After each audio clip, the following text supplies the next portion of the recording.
곧 이때라 아버지께서는 자기에게 이렇게 예배하는 자들을 찾으시느니라. 바이든 대통령 아시죠? 그 바이든 대통령을 만나려면 어디로 가야 할까요? 백악관으로 가야 되겠죠? 당연한 질문이어가지고 어느 무신론자가 이렇게 말을 했습니다. 하나님 있으면 좀 나와 보십시오. 좀 나타나 보십시오. 그러다가 하나님 나타나지 않으니까 이 바보 같은 하나님, 내가 이렇게 욕을 하고 있는데도 나타나지 않는 이 무능한 하나님, 그러면서 많은 교회에 다니고 있는 사람들을 속이는 이 사기꾼 같은 하나님, 이렇게 얘기를 했습니다. 그리고 아무런 하나님의 사인이 없자 거봐, 역시 하나님은 없지 라고 얘기를 했습니다.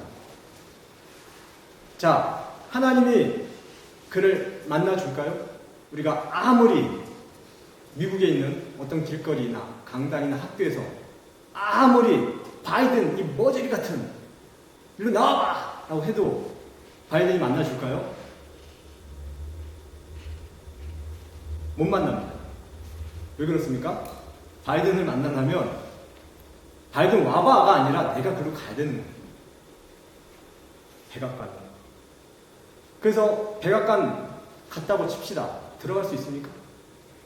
아무리 바이든 할머니, 할아버지, 친구, 학교의 동창생, 그 친한 친구라 할지라도 백악관 못 들어갑니다. 들어가려면 절차가 있어야 돼요. 그렇죠? 하나님도 마찬가지입니다. 창조주 하나님을 만날 때요, 절차가 필요합니다. 하물며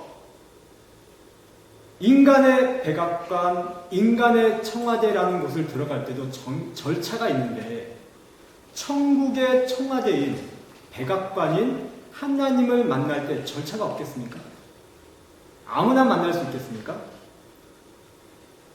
그 절차에 허락되어서 통과할 수 있는 사람, 그 사람이 누구일까요? 그 사람이 하나님이 찾는 사람입니다. 바이든이 부르면 들어올 수 있어요. 그죠? 그래서 오늘 설교가 뭡니까? 하나님이 찾으시는 사람. 바이든보다 더 높은 창조주 우주의 왕이신 하나님이 너는 나를 만나도 돼 허락한 사람이 누구일까요? 누구일까요? 한번 얘기해 보십시오. 질문입니다. 누구일까요? 오늘 본문에 뭐라고 나왔습니까?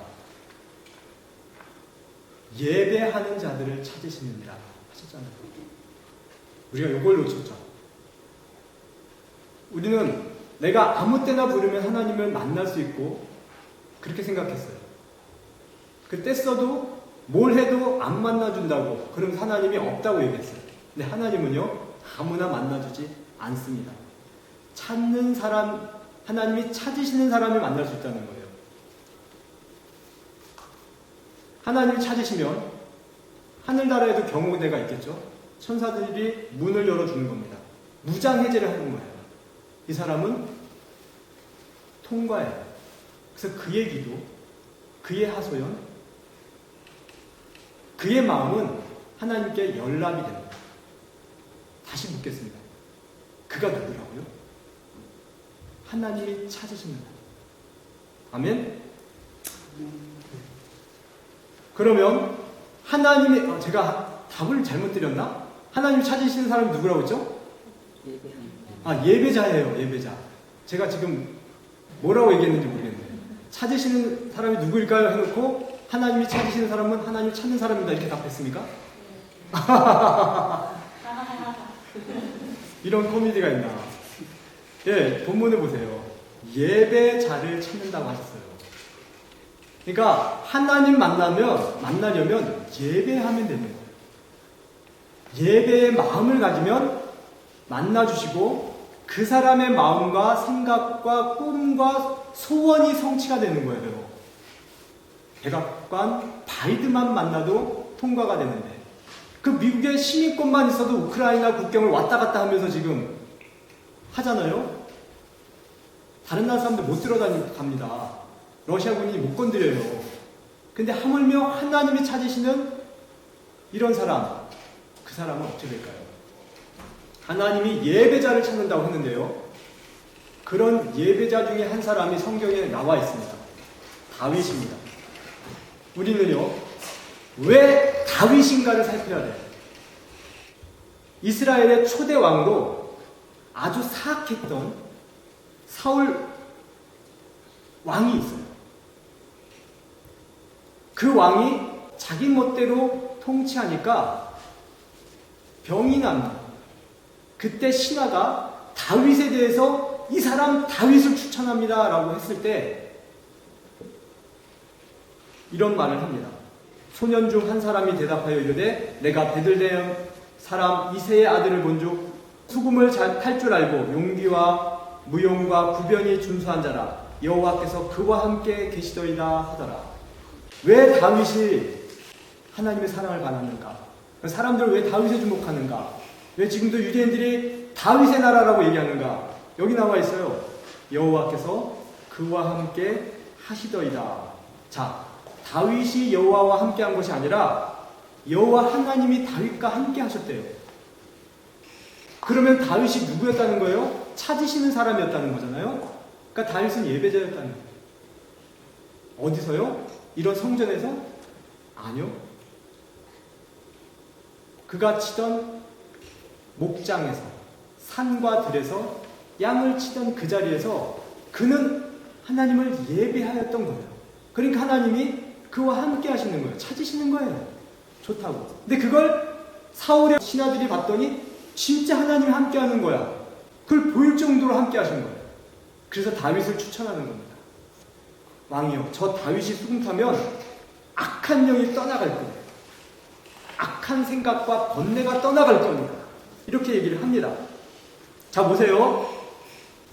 사울이 왜 악한 영에 시달립니까? 그는 하나님이 예배자로 세우셔서 이스라엘의 왕, 이스라엘 전체를 예배하는 사람, 그 우두머리로 삼으신 거예요. 근데 사울이 하나님이 하라고 하는 예배를 폐해버리고 하나님 말씀과는 건 전혀 안 들어요. 자, 그래서 하나님이 천사를 보내서 사울에게 사울아, 그러면 안 되지. 너 예배해야지.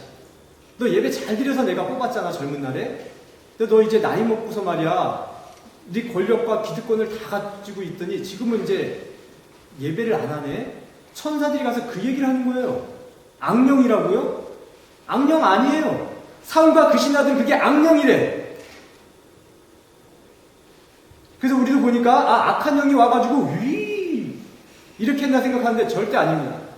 천사가 그를 찌르는 거예요. 근데 왜 악령이라고 할까요? 내가 예배 안 드리고 내가 하나님 앞에서 인정 안 하고 내 멋대로 살고 싶은데 그걸 자꾸 지적하니까 그런 좋은 천사를 악령이라고 하는 거예요.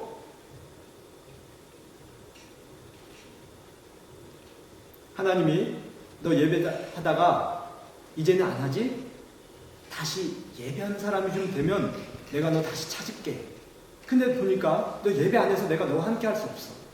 이렇게 자꾸 천사를 보내서 얘기해 주고 있는데 마음에 감동을 주는데 사울은요, 하나님과 함께하고 예배하고 싫은 거예요. 그러니까 하나님이 없으니까 어떻게 돼요? 불안하고 두렵고 내 이 왕자리 누가 뺏어가지 않을까? 근심 걱정에 사로잡혀가지고 자꾸 병드는 거예요. 천사가 병들게 하는 게 아니라 자기가 하나님을 거부하면서 하나님을 부인한 그것 때문에 두려워서 병들어가는 거예요. 그러고 사람들한테 말하기를 이 하나님의 메시지는 악하다. 이 하나님의 보내시는 천사는 악한 영이다. 귀신이다. 이렇게 지금 기록하고 있는 거예요. 이 성경이 기록했는데 누구 말을 지금 기록한 거예요? 사울과 그 신하의 말. 그러니까 이건 하나님의 표현이 아닌 거예요. 사울과 그 신하들이 천사를 그렇게 표현했다는 거예요. 악령이라고요? 네 멋대로 네 죄성대로 살아가고 있는 놈에게 하나님이 함께 하지 않겠다고 하니까 너 그러다 죽는다고 하니까. 그렇게 경고해주는 천사와 하나님의 메시지가 악하다고요? 도대체 이 사람 예배자입니까? 아닙니까? 그걸 하나님이 얘기하시는 거예요. 그래서 나는 사울을 버렸다라는 거예요. 여기서부터 사울은 버려진 거예요.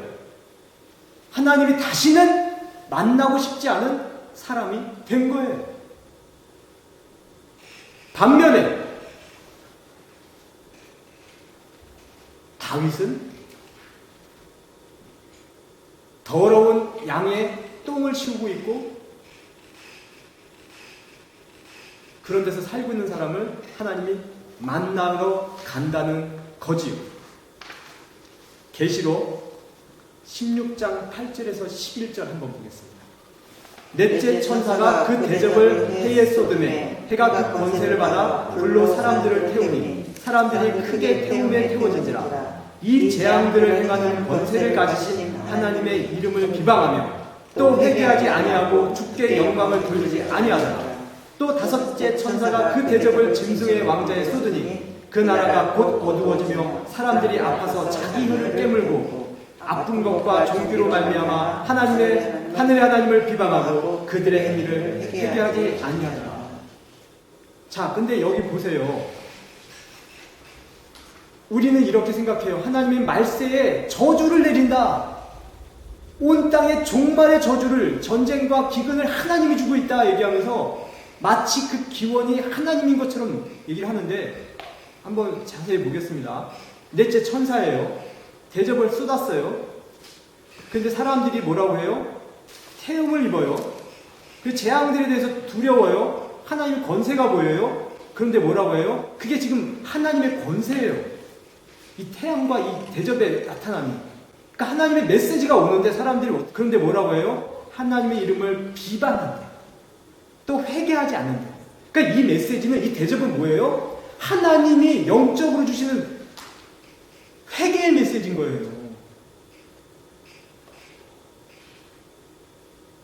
그런데 그 회개를 받아야 할 사울 같은 사람들이 이걸 회개를 안 해. 하나님 예배해야지, 예배자의 자세를 가져야지, 말씀해 주는데 회개하지 않고 대적하는 거예요. 그러니까 영적으로 종기가 나고 아픈 거예요.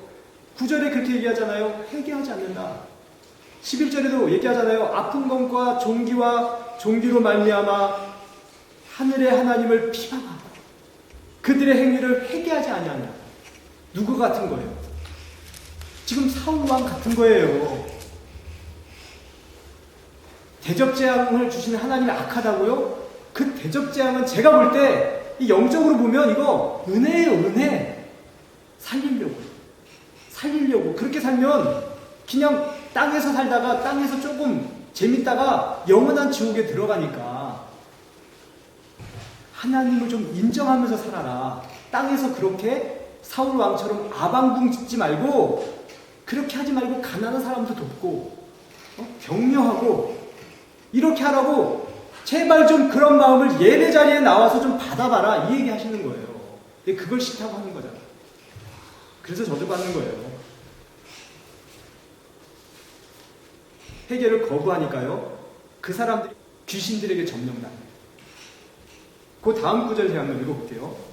동방에서 오는 왕들의 길이 예배 때였더라. 내가 보매 개구리 같은 더러운 영이 용과 입과 짐승과 거짓 선지자 입에서 나오니. 자 보세요. 하나님이 회개하라 회개하라 회개하라 선한 영으로 메시지를 줬는데 그걸 안 받아들이니까 그런 사람 마음에 누가 와요?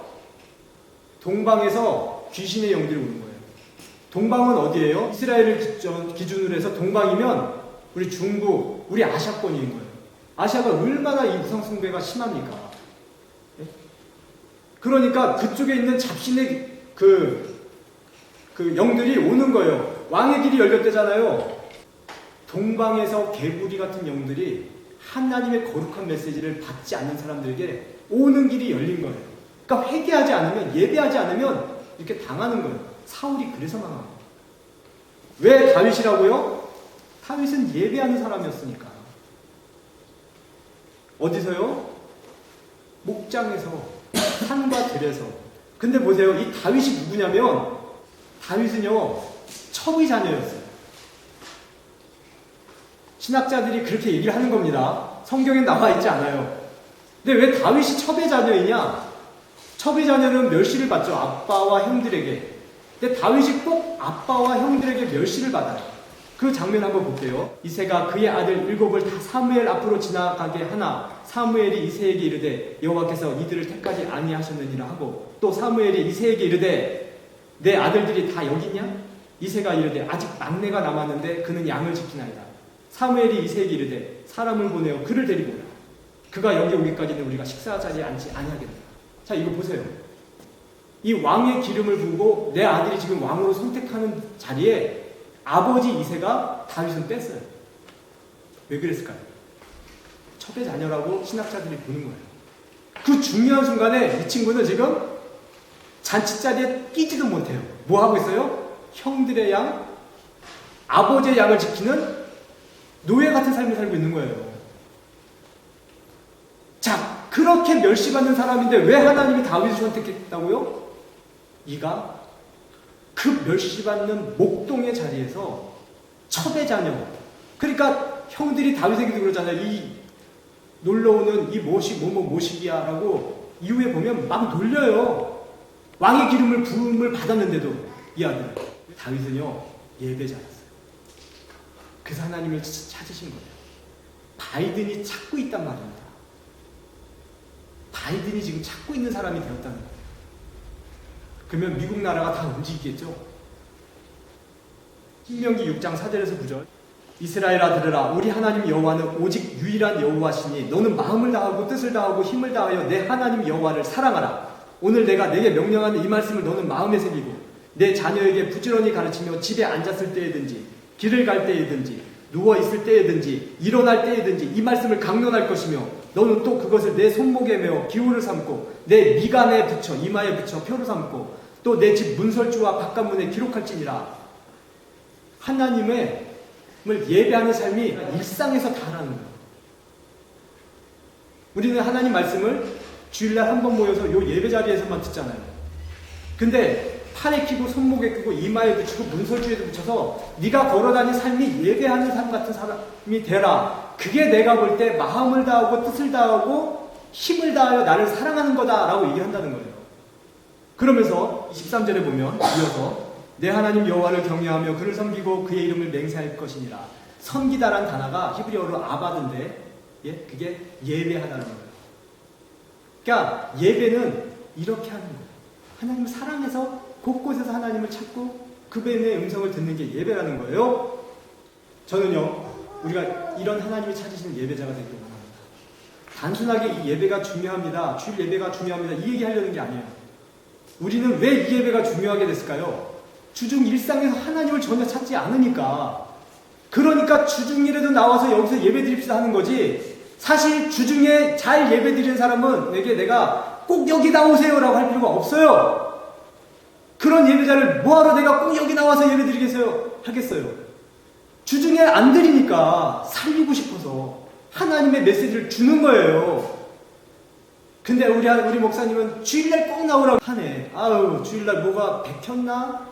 의심 있나? 부적 있나? 성경에 보면 나를 섬기지 말라고 했는데 이런 마음으로 받아들이지 말라는 거예요. 그건 사울 같은 마음인 거예요. 주중에 드리면 여러분 이 주일 예배 때 그렇게 해도 돼요. 주중에 그렇게 열심히 드린 사람이 이 예배를 집에서도 드리겠죠 더. 근데 주중에 안 하잖아. 그러니까 이 주일날 이 시간이라도 나와서 드려야 되는 거예요. 신명기 11장 13절 14절에 내가 오늘 너희에게 명하는 내 명령을 너희가 만일 청종하고 너희 하나님 여호와를 사랑하여 마음을 다하고 뜻을 다하여 섬기면 예배하면 여호와께서 너희 땅에 이른비와 늦은비를 적당한 때에 내리시니 너희가 곡식과 포도주와 기름을 얻을 것이요 하나님이 찾으신다. 축복이 이겁니다. 이른비와 늦은비를 적당한 때에 준대. 예를 들어 볼게요. 제가 우리 교회에서 예배를 드리고 있잖아요. 네? 제가 예배를 드렸단 말입니다.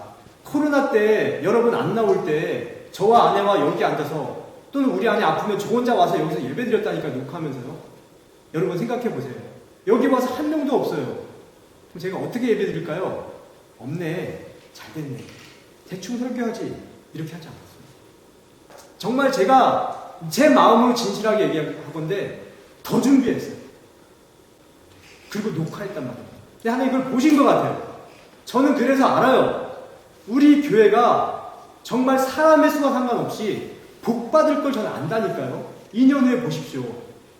감히 지금 하나님 앞에서 제가 정말 감히 자랑이 아니라 워낙 저를 무시할 것 같아서 조금 저를 높이면 저 분명히 뜹니다.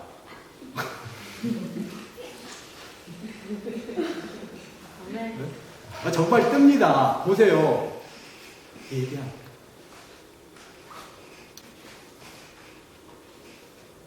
한 가지만 더 보고 예배자의 축복을 한 가지만 더 보고 마칠 거예요. 신명기 6장 10절에서 11절에 내 하나님 여호와께서 내 조상 아브라함과 이삭과 야곱을 향하여 내게 주리라 맹세하신 땅으로 너를 들어가게 하시고 내가 건축하지 아니한 크고 아름다운 성읍을 얻게 하시며 내가 채우지 아니한 아름다운 물건이 가득한 집을 얻게 하시며 내가 파지 아니한 우물을 차지하게 하시며 내가 심지 아니한 포도원과 감람나무를 차지하게 하사 내가 배불리 먹게 하시리라. 보세요. 예배를 하면 마음과 뜻을 다하여 성품을 다해 예배하면 어떤 복이 임하냐면 보세요. 10절에 네가 하지 아니한 것, 네가 가질 수 없는 것 주신다고 하잖아. 보세요. 네가 건축하지 아니한 것, 네가 채우지 아니한 아름다운 것들, 내가 심지 아니한 것들, 네가 파지 아니한 우물들. BC 2000년 전에요. 우물은요 생명이었어요. 근데 그런 걸 네가 안 파도 남이 파게 해서 너한테 주겠다는 거예요. 오늘날 우리로 얘기하면요, 나 공부 조금 했는데 A뿔 맞는 거예요. 나 잠깐 아이디어 냈는데 회사 대박 나는 거예요. 나 박사 안 됐는데 박사 나온 사람보다 내가 더 잘하는 거예요. 이게 예배자가 얘기해 주신 하나님의 축복이란 말입니다. 그러니까 하나님을 찾으실 때 찾으신 바 돼야겠어요? 안 돼야겠어요? 돼야죠. 근데 제가 얘기하잖아요. 하나님 누굴 찾는다고요? 예배자. 마음과 뜻과 힘을 다하여 예배를 멸시하지 않고 예배에 참여하는 자. 오늘날로 치면 간단하게 얘기할게요. 여러분 주중에 집에서 성경 10장 읽고 1시간 예배하라고 하면 못하잖아요. 그러니까 주일날 한번 나오세요. 하나님이 요거 하나 해. 네 인생 다 살아. 근데 일주일 중에 1시간이야. 물론 오가는 시간 합치면 3시간 되겠지만 너의 돈 다 써. 10분의 1은 하나님께 좀 드려봐. 죄송해요. 헌금 얘기하려고 한 게 아닌데 하나님은 다 가져가는 분이 아니라는 걸 얘기하려고 해요. 조금 주면 다 준다는 얘기가 성경에 계속 나와요. 그러니까 요거 주면 네가 심지 아니한 거, 파지 아니한 거, 채우지 아니한 거, 연구하지 않은 것들이 들어온다는 거예요. 자, 이걸 정말 받고 믿으시기 바랍니다. 아멘. 하나님 뭐라고 했냐면 인생이 아니기에 시건치 아니하고 하나님은 그림자도 없다고 했어요. 당신이 한 약속을 변개치 않는다고 했어요. 그래서 하나님을 언약의 하나님이라고 했어요. 우리가 하나님을 만날 때 약속하시는 하나님을 붙잡고 믿는 거예요. 이 약속을 하셨네? 근데 내가 이거 붙잡고 믿어볼 테니까 이게 이루어지는가 안 이루어지는가 그렇게 테스트하는 거예요. 그럼 하나님이 그거 가지고 약속을 이루는가 안 이루는가 하셨잖아요. 신명기 6장 4절에 나 이거 지키고 있는데 왜 파지 아니한 거 주세요? 라고 따져볼 수 있어야 되는 거예요. 그래서 10장 25절에 예배를 멸시하지 마라. 모이는 것을 멸시하지 마라. 사람이 모이는 걸 패하는 어떤 이들과 같이 말세 때, 요 시대에 그런 거 하지 마라. 왜? 예배는 축복의 통로니까. 그냥 여기 가둬놓고 모아놓고 세뇌시키려고 그러는 걸까요? 아니에요. 축복 주려고. 나 같으면 손해예요. 한번 참석해주는데 네가 파지도 않은 거 주려면 난 죽을 것 같아요. 제가 연구하지도 않은 거 내가 주려고 하면 죽을 것 같아요. 난 오지 말라고 하겠어. 나 같으면. 그런 약속을 해놓으면 나는 손해잖아요. 나는 그런 약속을 하고 일주일에 한번 오라는 거야. 여러분이 복 받을 줄 믿습니다. 전 복 받아야 된다고 생각해요. 그래서 이 얘기를 나누는 거예요. 제가 정말 고등학교 때 저는 의심 안 했겠습니까? 고등학교 때 그 팔팔한 심령에서 목사님이 저거 무슨 마음으로 저렇게 하실까? 근데 제가 순수하게 믿었어요. 주일날은 그래 하나님께 한번 올인해보자. 어떤 일이에요? 진짜 저는 간증덩어리 많습니다. 주일날 올인했더니 지금의 저가 됐어요. 그래서 여기까지 오기까지 위기 때마다 다 넘어오는 은혜가 파도처럼 많았어요. 그거 얘기하려면 간증 덩어리, 스토리 덩어리입니다. 북한 사역에서도 그렇고 공부와 시험에서도 그렇고 진짜 제가 노력해서 받은 거 없어요. 예배 하나 잘 지켰는데 그렇게 됐습니다. 마치겠습니다. 오늘 말씀 곧 이때라. 아버지께서는 자기에게 이렇게 예배하는 자들을 찾으십니다. 여러분 지금 예배하러 오신 거예요. 이게 너무 간단한 거지만 하나님은 이런 자만 찾는다. 이런 자에게 복 주시는 거예요. 아멘? 아멘. 그래서 예배를 조금이라도 의심하지 마시고 피하지 마시고 다른 세상 사람들 같은 생각하지 마시고 순수한 성경의 말씀으로만 보시면 이 예배는 여러분 수지 맞는 장사입니다. 이런 담보로 예배에 부르는 하나님, 그래서 저는 믿는 거예요. 저라면 안 한다니까요. 담보가 너무 커. 여러분에게 주는 담보가 너무 커. 기도하겠습니다. 하나님 감사합니다. 하나님은 아십니다. 왜 제가 예배를 강조하고 왜 하나님이 강조를 하셨는지를 하나님은 아십니다. 우리가 그 하나님의 마음을 알기 원합니다. 의심하지 않기를 원합니다. 아멘. 힘들고 어렵고 압니다. 그러나 주일날 잘 예배하고 잘 쉬고 영적으로 평강하고 힘을 얻으면 주중 6일이 번갯불처럼 쉽습니다. 이런 간증과 고백, 주중에 나의 일들이, 내가 심지 않은 일들이 하나님이 해주시는 역사, 우리 성도들 맛보아서 그래서 주일날 모여야 되는 거구나, 수지다, 대박이다 말할 수 있게 하여 주시옵소서. 아멘. 이런 지금의 마음의 약속들, 다짐들을 기름 부어주시고 다윗을 왕으로 세우듯이 우리 성도들의 이 마음과 생각에 기름을 부어주셔서 이 사람들을 하나님의 다윗 같은 존재로 축복하여 주옵소서. 예수님 이름으로 기도하였습니다. 아멘. 아멘. 우리 주 예수 그리스도의 은혜와 그 아들을 보내신 하나님의 사랑과 예배에 나와라 하시는 성령님의 내면의 음성이 오늘 예배를 사모하고 예배자가 되세요 하는 제 말이 거짓이 아니고 사람의 생각으로 속이는 말이 아니라 저 메시지가 하나님의 마음이구나, 저 목사님도 하나님 마음 같은 마음으로 하는구나 라고 이해가 되고, 그래서 나도 한번 이런 마음으로 예배해 봐야지, 이런 자세를 가져야지, 예배를 멸시하지 말아야지, 무시하지 말아야지 하고 마음을 먹는 사랑하는 우리 한우보 비전교회 성도들에게, 북한의 지하교회 예배자들에게, 전 세계 하나님의 찾으시는 다 된 예배자들에게 이제로부터 영원까지 하나님이 찾으시고 찾게 되고 복받게 되기를 축원하고 축복하옵나이다. 아멘. 아멘.